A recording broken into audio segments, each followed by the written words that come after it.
Alright, welcome back everyone.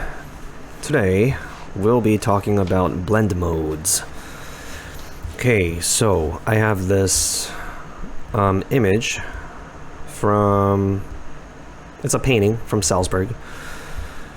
So let's use this painting as our blending mode playground. I'm gonna zoom in a little bit. Maybe around there. Okay, alright, so to access blend modes, you have to look at this bar right here in your layers tab. Okay, so as you can see, it's grayed out, right? It's grayed out because it's locked. Okay, so when you import an image, it's gonna be called background by default and it's gonna be locked, right? So you just click on this to unlock it as usual, and you'll start having access to all these options. Okay, so blend modes. Blend mode is right here. Okay, it's a drop down menu. And next to blend mode, you can see opacity. Okay, so opacity will change the transparency of this layer. Okay, every layer will have its own opacity. So, okay, if I lower the opacity, it'll be invisible, right? And if I increase it, it becomes more and more opaque. Okay, so transparent, opaque. All right. Okay, so make sure you have your layer selected. Okay, if it's not selected, it's gonna be grayed out, right? So select your layer, and then we can start playing with blend mode. And to do that, we'll have to make a copy of this layer. Just right-click it and click on duplicate layer, or you can click and drag it down to this plus sign.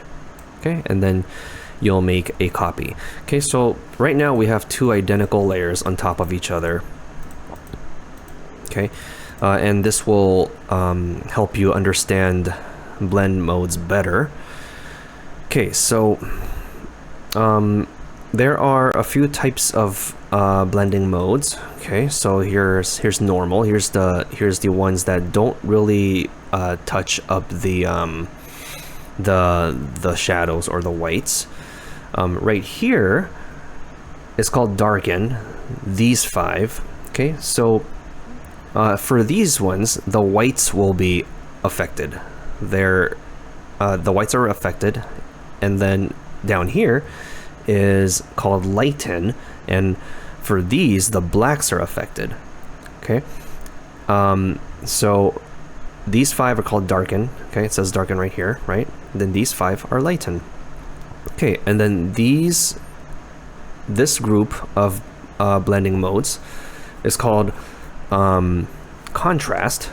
Okay, and here the midtones are affected. Okay, and under that we have what's called inversion, and it looks for the differences between the base and the blend layer. Okay, so the base layer in our case is this is our base and this is our blend layer. Okay, so it'll look for the difference between those. The last group is called component, and it only selects a specific component to apply blend to. So that's like hue, saturation, color, luminosity. Okay, and make sure you play around with these to understand them better. When I use Photoshop, I just go down the list to choose what works best, instead of trying to visualize it before choosing. Actually applying it and then looking at it is the best way to learn how to work with blending modes. Okay, so show you an example. Okay, so these are called darken, right? The whites are affected. If you go to multiply, okay, all the whites are many parts of the whites are removed. Okay, color burn. Okay, this is the same as the burn function found in the toolbar, but now it's a blending mode. We'll look more at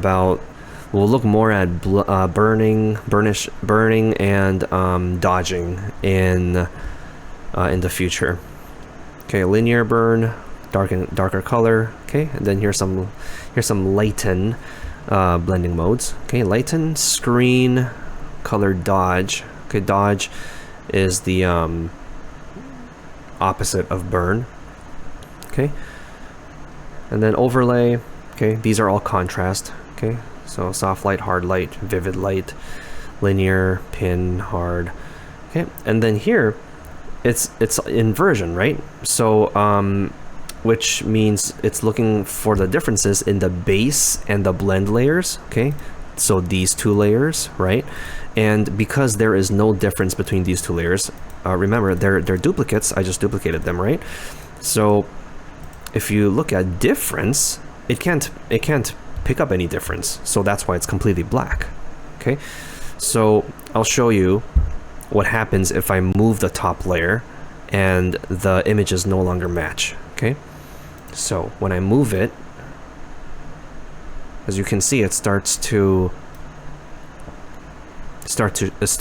actually show the difference in the colors, right?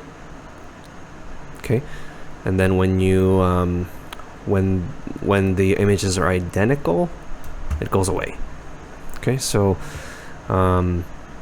that's difference. Okay, and then exclusion, subtract, divide. Make sure you play around with these, and whenever you're working on your projects, just don't like choose one. Make sure you go down the whole list, see what works best. Okay, so here's another image. Here's a different image. Our Salzburg painting is on the bottom, and so this is our base layer, and then let's make this the blend layer. Okay, so this time the images are different. Let's see what happens. Okay, so that's normal. Okay, darken, multiply, color burn, linear burn, darker color. Okay, and then lighten, which removes the lights. Okay, screen, color, dodge, linear dodge, lighter color, overlay. Okay, soft light, hard light, vivid light, linear light, pin light, hard mix. Okay, difference. Okay, exclusion, subtract, and divide. Okay, so these are all creative tools, so make sure you explore them when you work on your projects, and be creative with them. And in the future, we're going to start using these blend modes to enhance our images. Right now I'm just showing you what it does to an image one by one, but eventually you'll learn to use these blending modes to your advantage to enhance your projects that you're working on. Okay, so that's it for now.